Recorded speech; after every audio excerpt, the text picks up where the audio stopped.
Welcome to the Bucher and Friends podcast, co-starring 10-year NFL veteran and Super Bowl champion, Will Blackmon. Manning from the end zone. He throws, and a deflect away, and it is picked off by Will Blackmon, the former Giant. Tim Dwight watches it hit, bounces, picks it up at the 10, slips a defender, fumbles the football. It's up for grabs. It's covered in the end zone by Will Blackmon for a Green Bay touchdown. And now, here is your host, Let's send it over to Rick Bucher. Rick Bucher.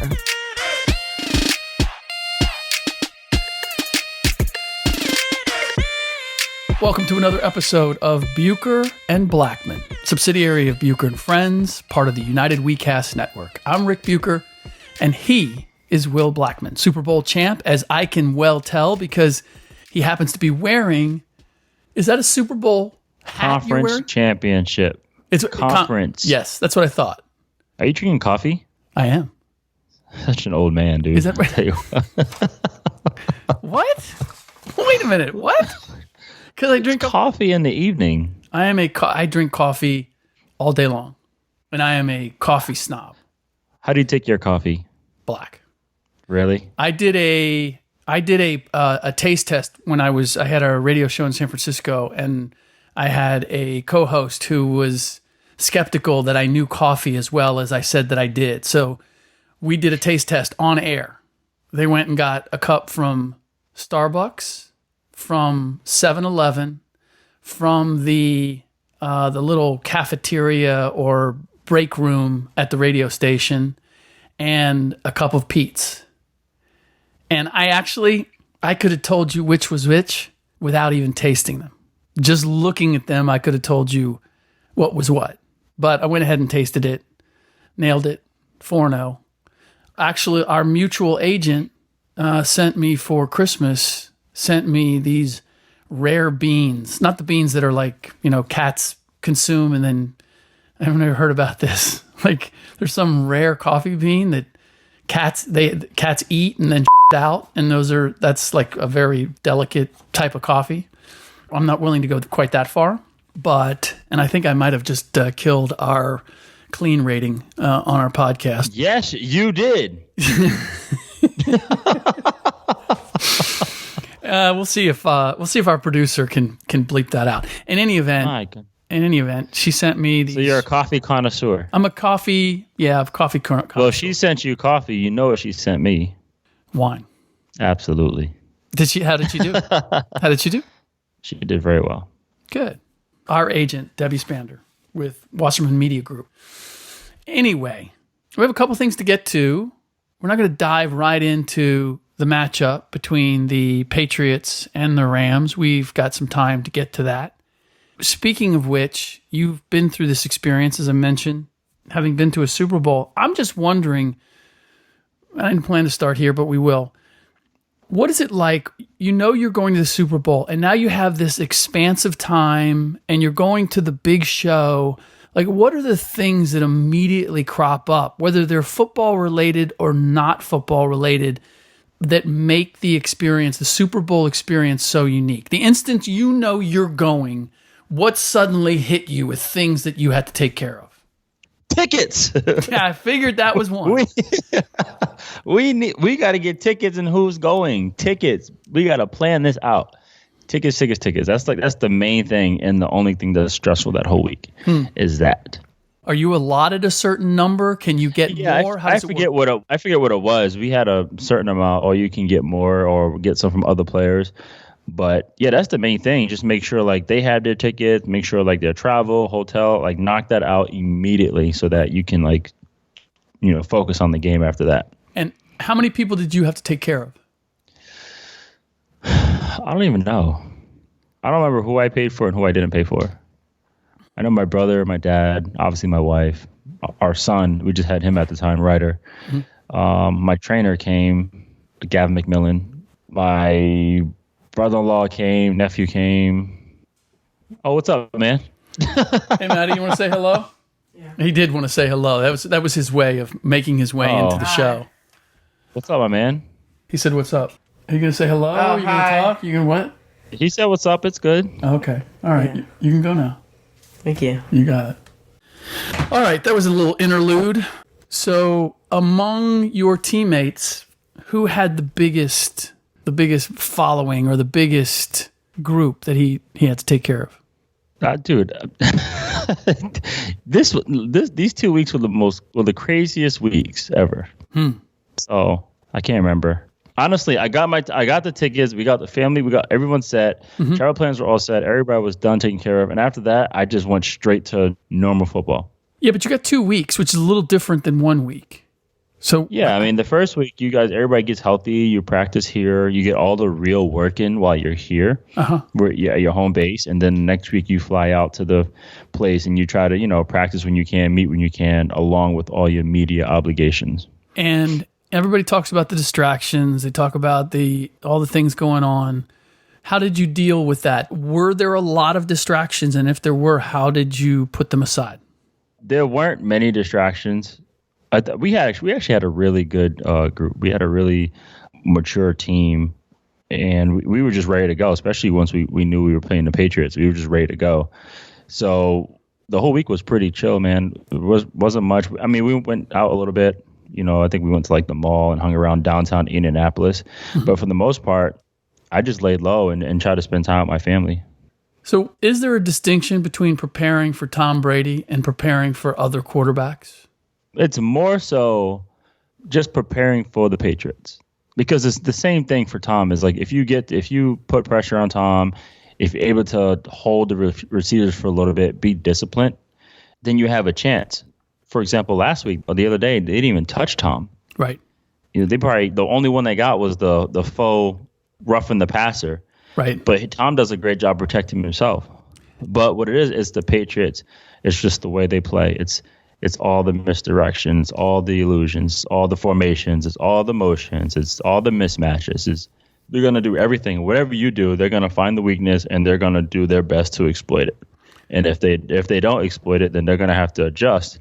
And if they don't adjust in time before the game is over, then they lose.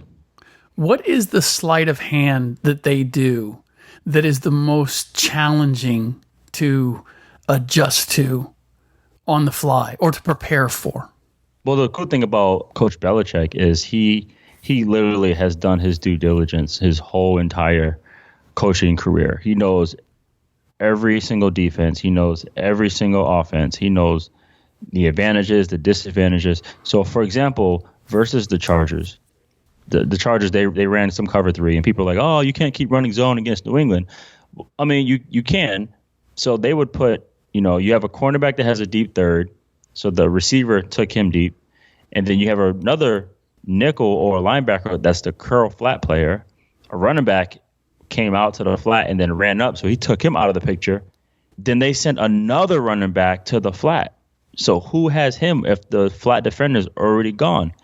It's the hook player who's way in the middle of the field. So he has a long way to go. And if you just dump it off to the back, that's an easy 7-yard gain. Right. Interesting. So they really attack your rules and make it extremely difficult. If there are also a couple of places, I'm gonna keep going to the Chargers. I didn't rewatch the Kansas City game yet, but the Chargers game, one guy moved. You've seen a lot of talking amongst the defense, a lot of communicating, a lot of no one's set because everyone's trying to get lined up. Everyone's trying to communicate with this motion, with this adjustment, with this shift. That's what's going on. And then now with all these, you got these RPO offenses, all these quick game, whatever you want to call it, that defenses are preparing for. Coach Belichick, he just went back to old school 1996, 21 personnel with a fullback. Power football. Power football. Yeah. And guys are like, dude, we haven't seen that in a while. We haven't seen that in a long time, in like 10 years. So it's funny, man, because at the end of the day, that's what they do. They do that extremely well. I don't want to take anything away from Tony Romo and just mentioning, seeing formations, but everybody is all agog at the fact that he was forecasting or predicting a lot of plays, and I think he's done really great as a broadcaster. I don't say this as any negative, but as a quarterback in reading situations and reading defenses and kind of knowing where to go or where to attack, like I don't find that extraordinary.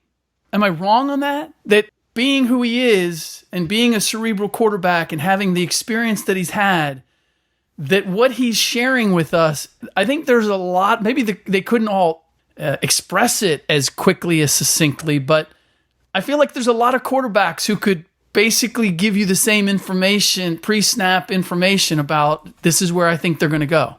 I think, there's the reason why, but Tony Romo, right, he's a quarterback, a Pro Bowl quarterback.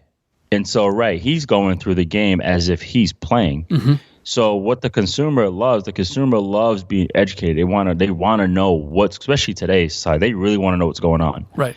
Fans are getting smarter in terms of understanding football, whether it's watching it, whether it's playing Madden, whatever it is, they're getting smarter. So I think that's the key for that. Now, right, I'm sure there are other quarterbacks that could do it, but I think a lot of the other analysts are just being analysts. Mm-hmm. They're being whatever they saw, whatever they're taught, however they are. They're not really getting in the groove into calling what's happening. Now, what's funny is I was sitting in the studio at NFL Network watching this, and I called that last drive myself, just based on formations and situations. It is what it is. It's same as across the entire league, but it is cool. Just not only what he's saying, but it's like how he's delivering to the people. Right. So I think it's really cool. Now I get I'm not like, oh my God, he did it again, but I think he's really good at what he does, and the fact that he is majority of the voice during those CBS games. Yeah. And I will say, when you are, predicting where something's going to go, you can look really bad if it ends up not going there, right? I mean, yeah. No, there are times you can be like, oh, they might go here, and it's like, oh, you know what? Then he's like, well, they didn't go there because this happened. Right, exactly. Yeah. Which for me is, it's not getting it wrong. Like, all I want to do is explain to me. I don't expect you to be Cleo. I don't expect you to, predict the future. Call me now for your free tarot reading. Just explain to me why you think they're going to do what they're going to do. And if they don't, then explain to me why they didn't. I just want to be educated. I'm not asking you to look in a crystal ball and get it 100% correct. Correct me if I'm wrong on Bill Belichick, but this has always been my feeling about him, is that when it comes to his game plans and his ability to kind of pick apart what it is, what your weakness is, and exploit it, that is the real genius of what he does, his secret to success.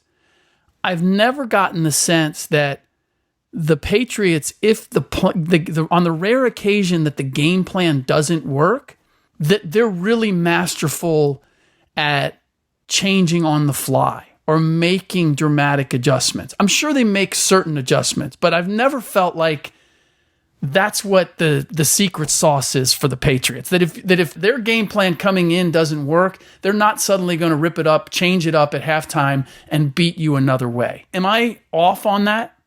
They're not going to change it up? Well, they may change it up, but and I don't mean this as a disparagement, but it's the collective discipline of the team as opposed to the individual talent, if that makes sense. Well, yeah, I mean, in any given game, they're gonna ride the hot hand. So if James White is hot, they're gonna keep, the game before they got him 15 receptions. Yeah. Or, we're gonna run it with Sony Michel, who did have 100 yards again. You're gonna get one-on-one with Gronk versus Eric Berry. They like that matchup. Gronk is 6'7". That's a big guy. We're gonna take that. Right. We're gonna keep putting Edelman in the slot. If you guys don't fix this, we're gonna keep running rub routes to get Edelman wide open. So it's kind of like we're gonna do what works, and then they keep rotating fresh bodies, because then all of a sudden you're running Sony Michel, you're running James White, and then you bring in, Rex Burkhead, who has fresh legs, to go ahead and just pound the ball up the middle. Right. And then so they're doing all these things that you have to worry about. You have to see who's coming in the game. Oh, is it James White? Okay, James White, there's a chance that he might, go off for a pass. Oh, they had James White in, and they have corridor passing. Corridor passing can do everything. Okay, now they just have Sony Michel in. Okay, we got to watch out for the stretch, the zone, and then, I'm saying they got to keep preparing for all of these things. Right. And then in crunch time, when they really, really, really need it, they went straight to Gronk and straight to Edelman. The two money guys. Okay. I was about to ask you a question about power football versus the Rams, but again, we will save that. I do want to get to a couple other things that have come up. And number one is this story that came out in Philadelphia about Carson Wentz and about certain teammates saying that he's selfish, or that there was a kind of a change, and that that's one of the reasons why the team did better with Nick Foles. Now we've had Fletcher Cox and any number of other teammates that have jumped out and said, "Hey, look, that's our guy, and we roll with him. And if you got any problem, there's none of the things that were stated in that story are accurate as far as Fletcher was concerned." First of all, what do you make of the story, of the idea that Carson may have changed somewhat, or his approach or attitude was one of the things that made the team more successful under Nick than Carson? I'd say, who cares? This story is so dumb. This story is so stupid. I hate when people say anonymous, especially when you're saying stuff about other people. I think it's ridiculous. I mean, I know we got to talk about today's topics. I think it's so stupid and ridiculous for something like that to come out, for someone to say something like that. I don't know. I'm not there. I don't know what's going on, but it's corny. It's cowardly. It's ridiculous. Yeah. The thing that for me, it sort of goes to the heart, one, I think, of reporting today, of news today. And I don't doubt, I'll give the benefit of the doubt and say, there were some guys. What was reported, there were guys in that locker room who expressed the opinion that was in that article. I'm going to believe that to be true. Now, as I've mentioned many times, when you have 50-some guys in an NFL locker room, this is what always fascinates me about NFL teams more than even baseball, and baseball to more of an extent, but compared to basketball teams, is that you have so many guys in that locker room, you're going to have an array of opinions. Like we talked about, and an array of motivations. It's such a huge group to think that there's any, finding commonality is the real challenge.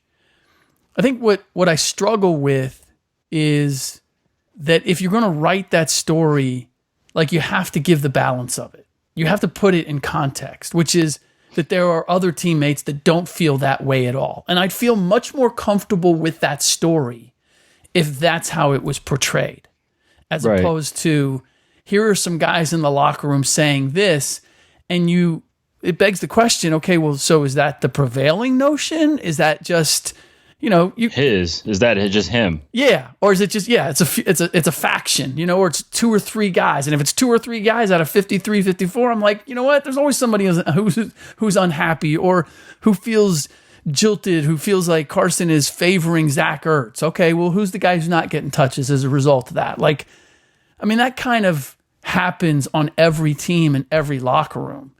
And what troubles me is that these stories then, even now, with all the players that came out and said it's not true, it's still being presented as if, well, that doesn't mean it's untrue. And to a certain extent, okay, so it doesn't mean that it's been totally dismissed, but it's been given context now where it doesn't deserve the same kind of play that it originally got, which is, a big headline. Carson Wentz's attitude is a problem, right? That is an attention grabber.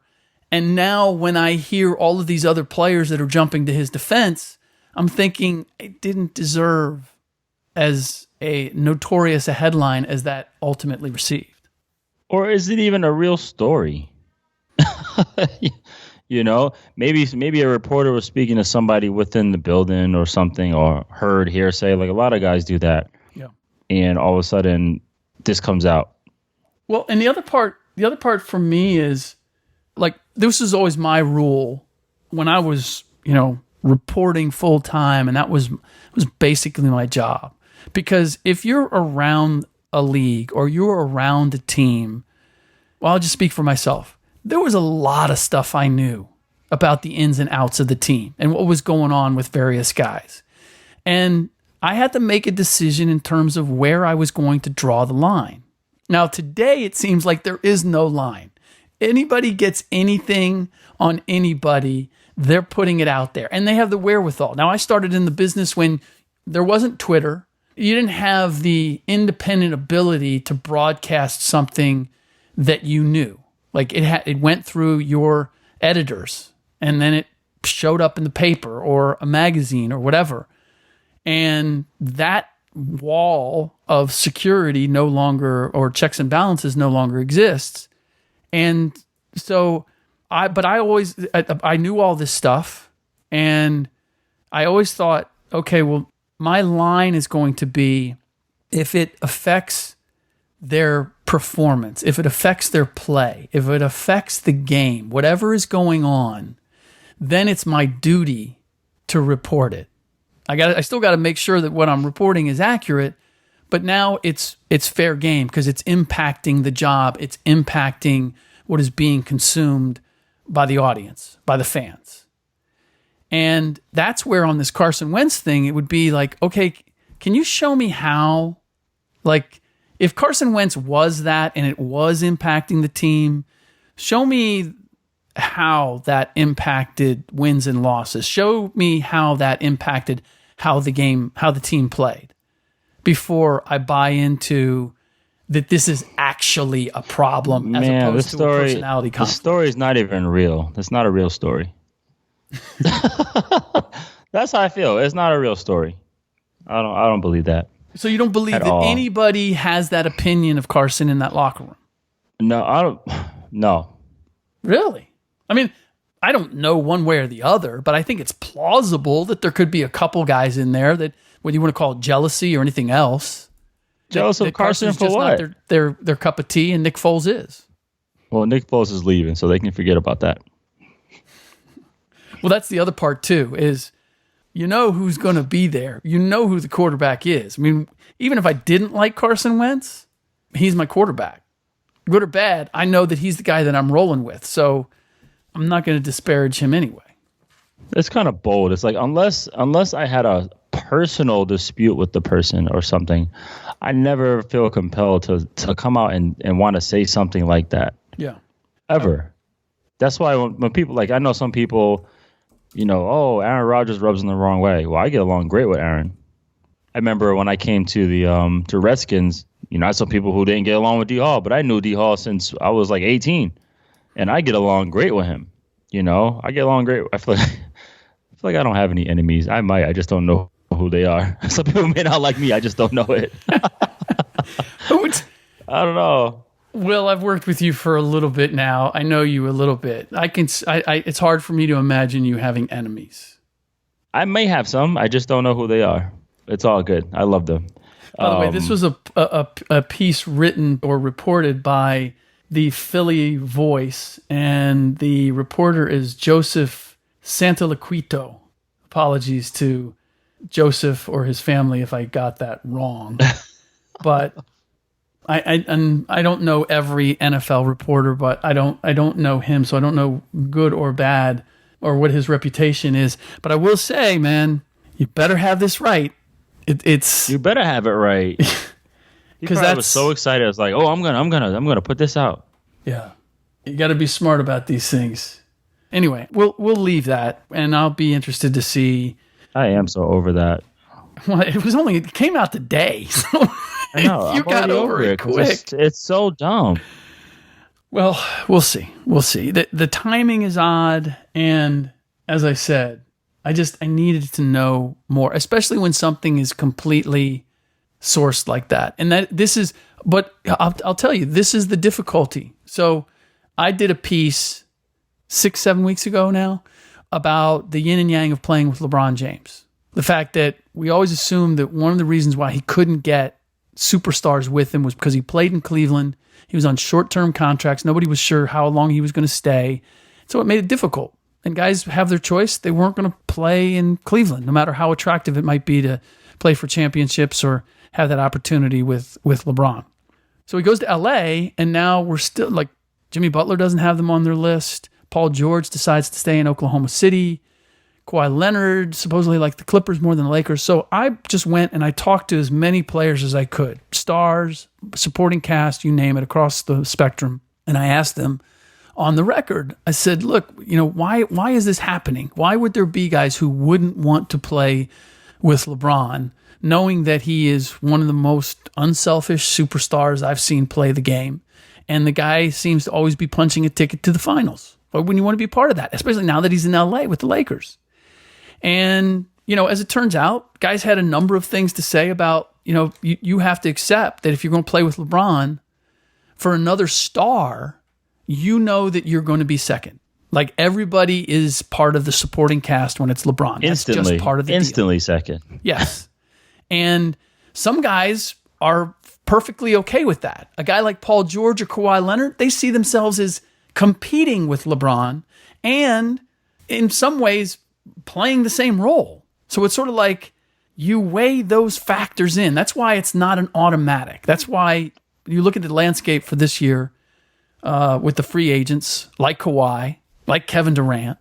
Like, LeBron's going to take all the oxygen out of the room, and you're probably going to be blamed. It's not going to be LeBron's fault if you guys fall short. It's probably going to be you. They see how Kevin Love and Chris Bosh had to sacrifice. They were franchise players, and then they go play with LeBron, and now it's like, hey, dude, how come you're not doing more to help LeBron? So, in any event, I got all these guys to say these things on the record about that. And it was contorted into something else. And now KD in particular was getting killed because he talked about the toxic environment of the fanboys around LeBron. And it just became, KD says that the environment around LeBron is toxic. That's a bad choice of words, regardless of how he's trying to put it. Agreed. Toxic is a bad choice of words. Nonetheless, he said it's not LeBron's fault. He blamed the media around LeBron and the atmosphere that they created. It was, turned into shorthand. And anyway, KD took a beating for that, expressing his opinion on the record. And that's why it becomes increasingly difficult to get anybody. You took a beating. I didn't take a beating.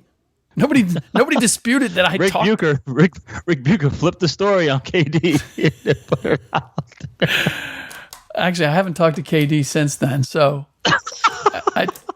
But I assume that, he and I have always been good, so maybe I need to check on that. Have been. Yeah, you better follow up on that. Look at you. Hey, man, how's it going? It's crickets.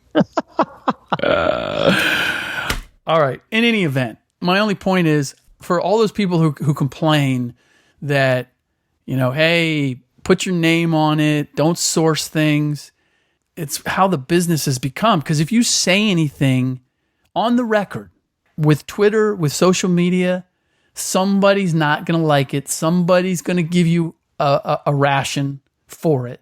So why not? Why put if you can express it, and you don't have to risk having knuckleheads out there try to take you down a peg, why not go the source route? That's where the responsibility now weighs on the reporter and on the reader to know who it is and whether they should trust this reporter or their sources. All right, I'm off of that. Thank you. My gosh. Oh no, that was just gave the people a sermon. I did. Well, honestly, it's still my business in a way, and it hurts me to see what's happened to. See what you did to journalism and media. See what you did to KD. It's your fault. Oh, what am I supposed to do with that? I like KD. You know what? Actually, I've told KD this. I appreciate KD. I may be the only one. I told him, I said, I appreciate that you're as outspoken as you are now.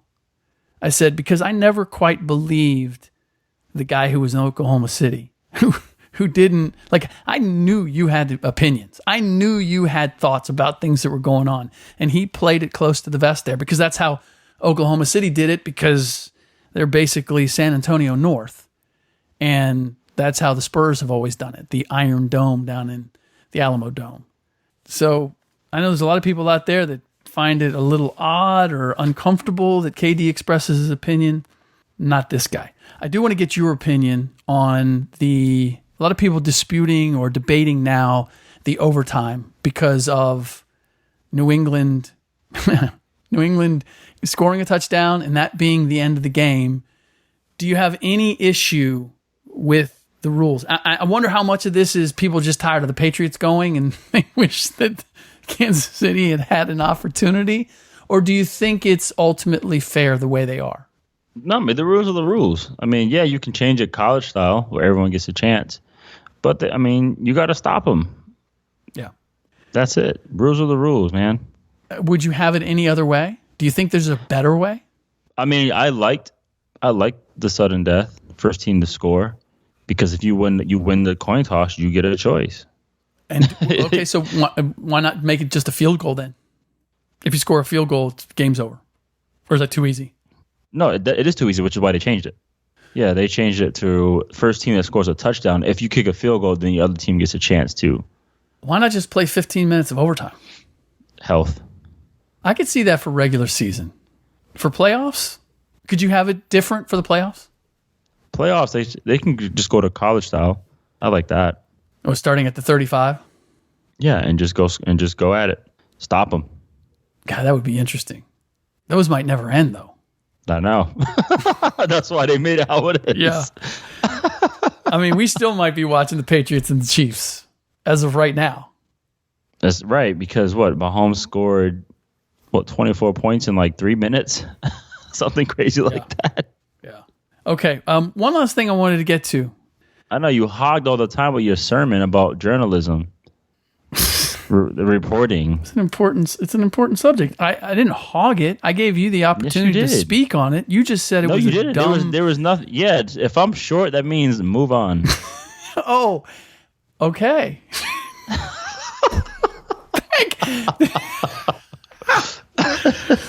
Good to know. What do you think about this whole story? Kevin, I'm like, yep. You know what? I should have known that, because that's how I am with my wife when she's talking about something. I'm like, whether it's with the kids or with some drama, if I'm just going, okay. I try to give a little more than being brief, because if I'm brief, then I have an attitude. So I have to say a little more. So let me ask you this. Do you feel like you're part of the media now? I do. Okay. And how do you feel about the fact that you're part of the media now?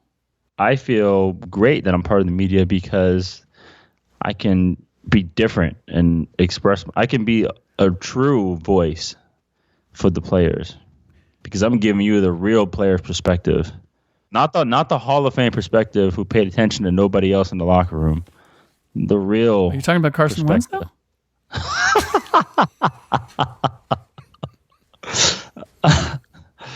No, I'm talking about Nate Sudfeld. No, I'm kidding. Shots fired. Yeah, no, I do. I feel like it. However, I never officially handed in my retirement papers, so I never announced it or never said anything about being retired. If a team called you and said, "Come to camp," no? Hell no. Camp? No. Are you done now? No. Are you done? In your mind, yeah. Are you done? In my left knee, I'm done. Oh.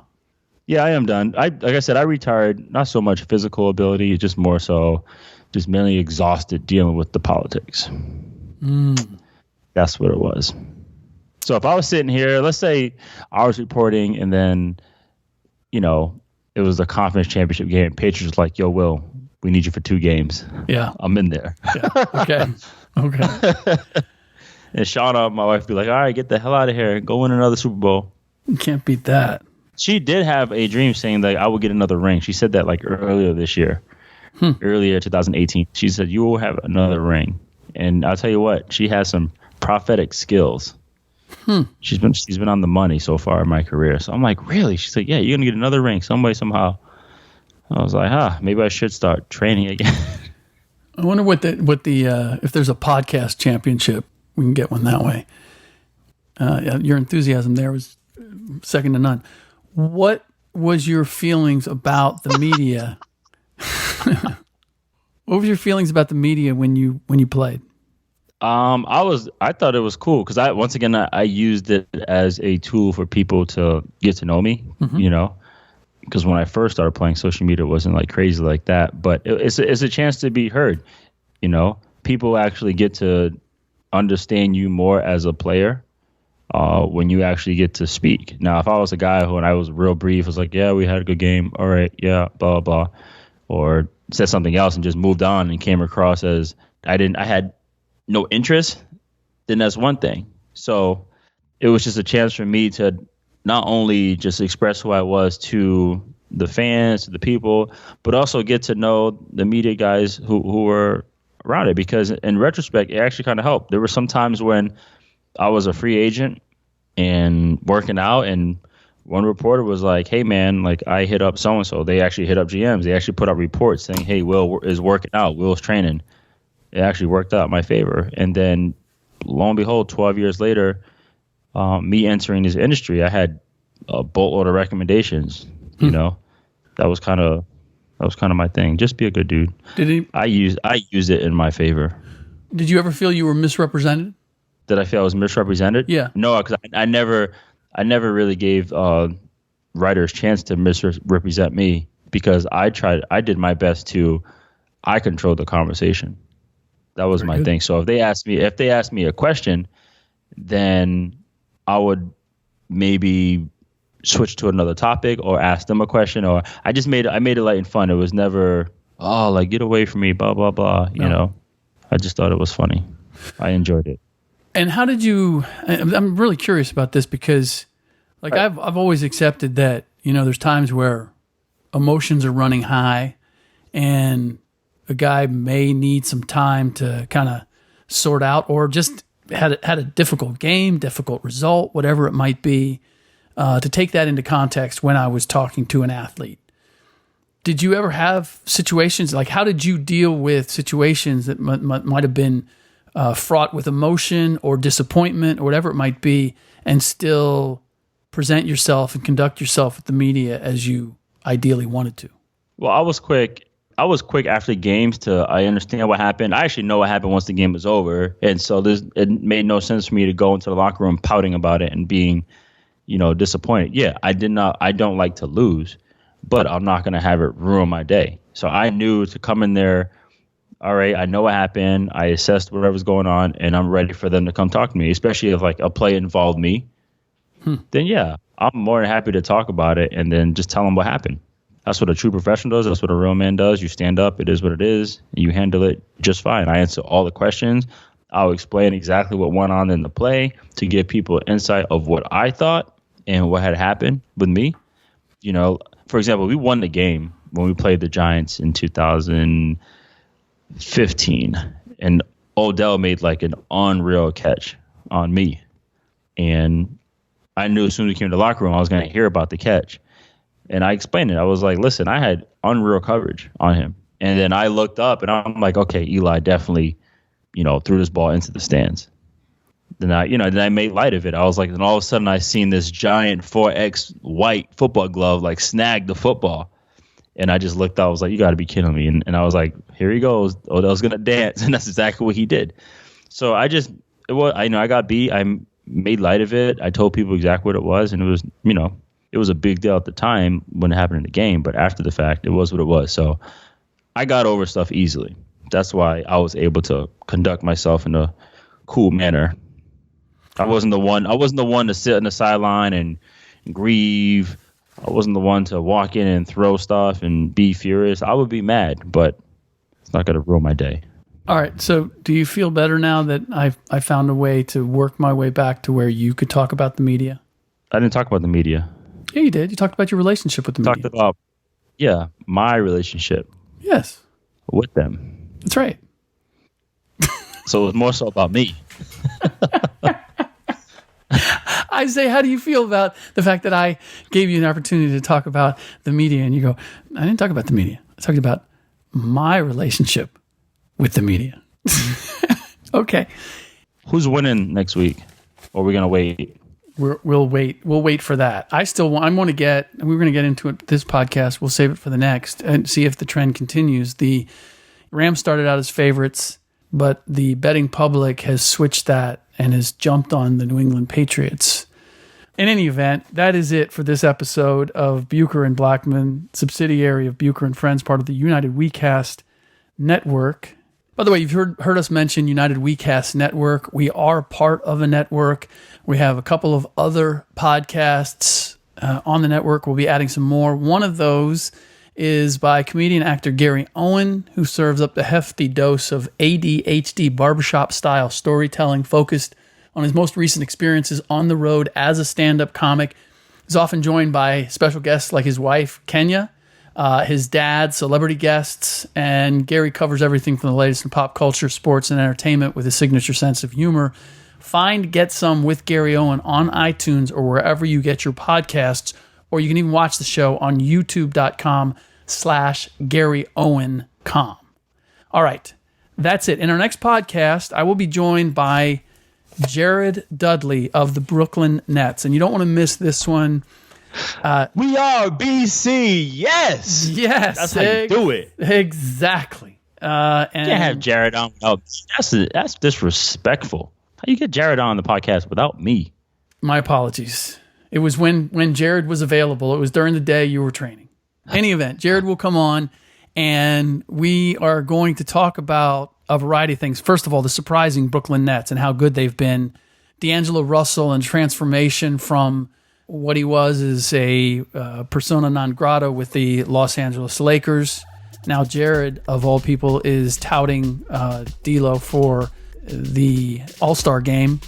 Also tells a great story about being on the Clippers plane and 15 feet away, Doc Rivers, who was then both head coach and GM, it was the trade deadline, and he's trading players, and all the players can't hear the conversation, but they're following social media to find out who is going to be traded. And lo and behold, the plane taxiing had to turn around, go back to the terminal, and let a few guys off who had just been dealt.